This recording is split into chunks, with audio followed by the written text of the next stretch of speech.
অনেক দিন ধরে আসলে আমি খুবই সিক ছিলাম, ভয়েস ওভার দিব দিব বলে আর দেওয়া হচ্ছিল না, আমার গলাটাও একদম ভেঙে গিয়েছিল। তো এটা হচ্ছে 16ই ডিসেম্বরের আগের দিনের রাতের ভিডিও। একটু সংসদ ভবনের ওখানে ঘুরতে গিয়েছিলাম। মেইনলি আসলে আগের দিন কিভাবে করে সব কিছু সাজানো হয়েছে, লাইটিং করা হয়েছে, এগুলোই মেইনলি দেখতে গিয়েছিলাম। আমি প্রতি বছরই আসলে 16ই ডিসেম্বরের আগের রাত্রে একটু ঘোরাঘুরি করি, আমার আসলে এটা হ্যাবিট একটা। তো এখানে আবার পাশেই দেখলাম যে পতাকা বিক্রি করতেছিল, তো আমরাও একটা পতাকা কিনে নিয়েছিলাম, কিনে সেটা আবার লাগিয়েছিলাম। বাট সেটার ক্লিপটা আসলে নেওয়া হয়নি, এত ঠান্ডা ছিল বাইরে যে ব্লগ করতে একদমই আমার ইচ্ছা করতেছিল না। তারপরও যতটুকু ক্যাপচার করেছি ততটুকু আসলে আপনাদের সবার সাথে শেয়ার করার চেষ্টা করলাম। সেদিন রাত্রে বাইরে প্রচণ্ড ঠান্ডা ছিল, তো আমার একদমই গলাটা ভেঙে গিয়েছিল বাসায় আসার পরে।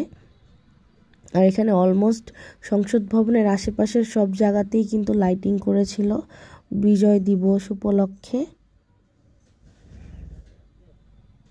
আর এবারের বিজয় দিবসটা আসলে একটু অন্যরকমই ছিল, কেমন যেন একটু মানে আশেপাশে রাস্তায় মানুষজন তেমন একটা ছিল না।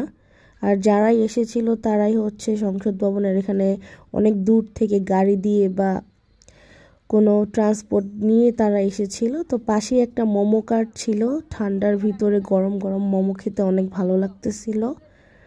আর ওদের এখানের মোমোটা অনেক ভালোই ছিল, এখানে আবার পাকোড়াও ছিল, বাট মোমোটা বেশি ভালো লেগেছে আমার।